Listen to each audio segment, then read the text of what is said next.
हाल ही में रिलीज हुई मूवी छावा, इसके बारे में हम क्या बोले।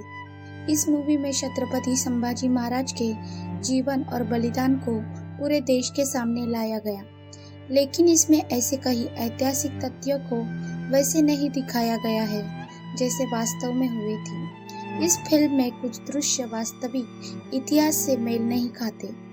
इस छावा मूवी के बारे में बात करने से पहले हम जानते हैं कि कौन थे छत्रपति संभाजी महाराज और क्या था उनका इतिहास। छत्रपति संभाजी महाराज भारतीय इतिहास के महान और वीर शासकों में से एक माने जाते हैं। संभाजी महाराज का जन्म 14 मई 1657 को हुआ था। वह शिवाजी महाराज और उनकी पत्नी सईबाई के पुत्र थे। बचपन से ही वे साहसी और शौर्यपूर्ण थे। शिवाजी महाराज ने उन्हें केवल सैन्य और प्रशासन की नहीं बल्कि संस्कृत, धर्म और संस्कृति की भी गहरी शिक्षा दी थी। जब वह बड़े हुए तो उनका साहस और नेतृत्व कौशल्य धीरे धीरे सामने आने लगा। उनके भीतर अपने माँ का स्नेह और अपने पिता की वीरता के गुण थे, जो उन्हें एक महान शासक बनने की ओर ले गए। शिवाजी महाराज के निधन के बाद 1680 में संभाजी महाराज को मराठा साम्राज्य का राजा बनाया गया। हालांकि उनके राज्याभिषेक के समय औरंगजेब, जो उस समय मुगल साम्राज्य का सम्राट था, मराठा साम्राज्य के विस्तार को लेकर बेहद चिंतित था। औरंगजेब ने मराठों को नष्ट करने की योजना बनाई और उन्हें सम्राट मानने से इनकार कर दिया। इससे उनकी स्थिति बन गई। संभाजी राजा को दुश्मन द्वारा पकड़ लिया जाना और उनकी क्रूर हत्या मराठों के इतिहास की सबसे दुर्भाग्यपूर्ण घटनाओं में से एक है। लेकिन जिस असाधारण और अतुलनीय साहस के साथ उन्होंने सबसे अमानवीय प्रतिकूलताओं का सामना करते हुए सिर ऊंचा करके मौत का सामना किया, वह न केवल मराठों के इतिहास में बल्कि विश्व के इतिहास में भी एक असंभव घटना है। संभाजी राजा, जो सदैव अपनी दहाड़ से जंगल को दहला देते थे, वो एक चाल से फंस गए। गनोजी और कान्होजी शिर्के छत्रपति संभाजी महाराज के बहनोई थे, जिन्होंने स्वराज्य के लिए विश्वासघात किया। उनके कारण मुगलों को संभाजी महाराज के छिपने की जगह पता चली। जब ये बात महाराज को पता चली कि उनके अपनों ने उन्हें धोखा दिया, तब एक तरफ उनकी आंखों में पानी था और दूसरी तरफ स्वराज्य के लिए लड़ने की उम्मीद थी। मराठाओं की सेना औरंगजेब की सेना के सामने मिट्टी बराबर थी, फिर भी मराठाओं ने हार नहीं मानी। शरीर से खून नहीं निकलता तब तक वो स्वराज्य के लिए लड़ते रहे। इस युद्ध में महाराज के करीबी साथी, सेनापति और अपने लोग मारे गए, फिर भी महाराज ने हार नहीं मानी। वो लड़ते रहे। आखिर इतने सारे सेना के आगे लड़ते लड़ते संभाजी महाराज उनके हाथ लग गए। मुगल कमांडर मुकरब खान ने 1 फरवरी 1689 को संभाजी महाराज को पकड़ लिया और साथ ही संभाजी महाराज के मंत्री कवि कलश को भी पकड़ लिया गया। फिर मुकरब खान ने उन्हें अकलकुच पहुंचाया, जहां औरंगजेब था। संभाजी महाराज के पकड़े जाने की खबर मिलने पर औरंगजेब प्रसन्न हुआ और इस घटना की याद में उस जगह का नाम बदलकर असदनगर रख दिया। इसके बाद छत्रपति संभाजी महाराज को बहादुरगढ़ में औरंगजेब के सामने लाया गया।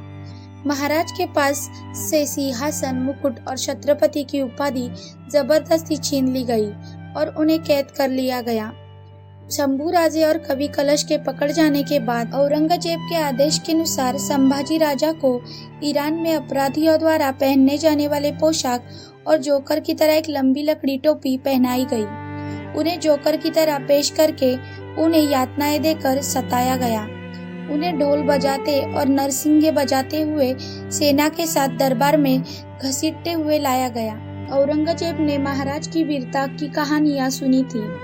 औरंगजेब ने जब संभाजी महाराज को पहली बार देखा, तब महाराज का बलिष्ठ, गठीले शरीर और तेजस्वी चेहरे को देखकर वह अपनी सुध-बुध खो बैठा। अनजाने में वह सिंहासन से उठकर कब नीचे घुटनों के बल बैठ गया और कब आसमान की ओर हाथ करके भगवान से प्रार्थना करने लगा, उसे ही पता नहीं चला।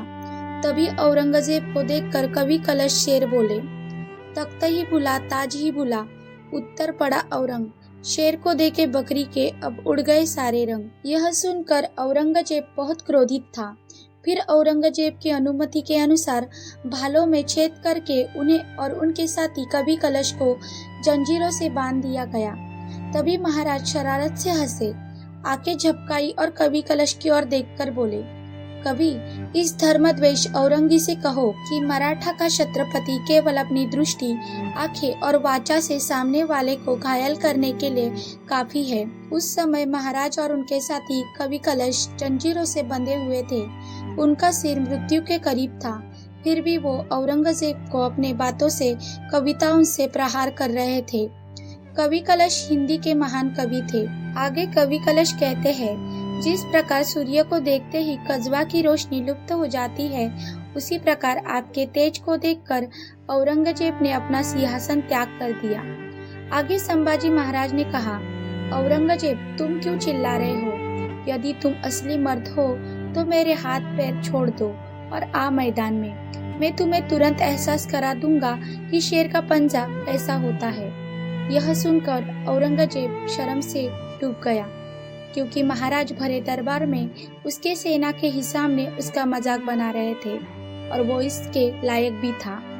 अब उसे गुस्सा आ रहा था। वह मन ही मन सोचने लगा, ये संभाजी पकड़े जाने के बाद भी, मृत्यु उसके करीब होने के बावजूद भी उसे किसी बात का भय नहीं। यदि हमारे पास भी ऐसा शेरदिल साथी होता तो हम भारत ही नहीं बल्कि विश्व के सभी राज्य को आसानी से जीत लेते। जब साक्षात मृत्यु का सामना करना पड़ रहा था, तब भी संभाजी राजे के चेहरे पर कोई भय नहीं था। अंत में औरंगजेब के मन में यह शंका घर करने लगी कि संभा जैसे सिंह हृदय व्यक्ति के साथ रहने वाले मावले भी उसी की तरह बलाढ्य और ताकतवान होंगे। अगर मैं संभा को मार भी दूं, तो उसके जैसे कई संभाजी धरती पे पैदा होंगे। फिर वो तो संभाजी को मारकर भी नहीं मार पाएगा, मराठी साम्राज्य को नहीं डुबा सकेगा। फिर उसने संभाजी राजा को इस्लाम अपनाने के लिए कहा, जिस पर संभाजी महाराज ने गंभीर स्वर में कहा, हमारे पिता जिन्होंने मराठा के धर्म के लिए रक्षा के लिए अपने प्राणों की आहुति दे दी, अत्यंत परिश्रम किया। हमने आपके भेजे हुए सारथी महारथी सरदारों से जमकर युद्ध किया और हमारे शरीर में मराठा साम्राज्य का पवित्र रक्त है। हम हमारे मराठा साम्राज्य के लिए मृत्यु के घाट भी जा सकते हैं। तभी कवि कलश बोले, कुत्ता अपनी जिंदगी दूसरी तरफ बिताता है, लेकिन शेर अपनी जिंदगी शिकार पर बिताता है। छत्रपति संभाजी राजे जो हिंदू धर्म के शेर के रूप में रहते हैं, और हमें तुम इस्लाम में परिवर्तन होने के लिए लालच दे रहे हो। तुम्हें क्या लगता है हमारे प्राण बचाने के लिए हम अपना धर्म, अपना ईमान, अपना सब कुछ नीलाम कर देंगे? संभाजी महाराज ने कभी भी अपने धर्म को नहीं छोड़ा। उन्होंने औरंगजेब की इस कूटनीति को अस्वीकार किया और औरंगजेब के सामने अपना मराठा साम्राज्य का गौरव और स्वाभिमान बना के रखा। बल्कि संभाजी महाराज ने औरंगजेब को मराठा साम्राज्य में शामिल होने की बात की और उसे ये भी कहा कि इसलिए उसे अपना धर्म भी नहीं छोड़ना होगा। इसके बाद औरंग आग बबूला हो गया और उसने आगे संभाजी महाराज के साथ क्या किया और कितने क्रूरता से उनके ऊपर अत्याचार करके उनको मार डाला, देखते हैं आगे की वीडियो में। जय भवानी, जय शिवाजी।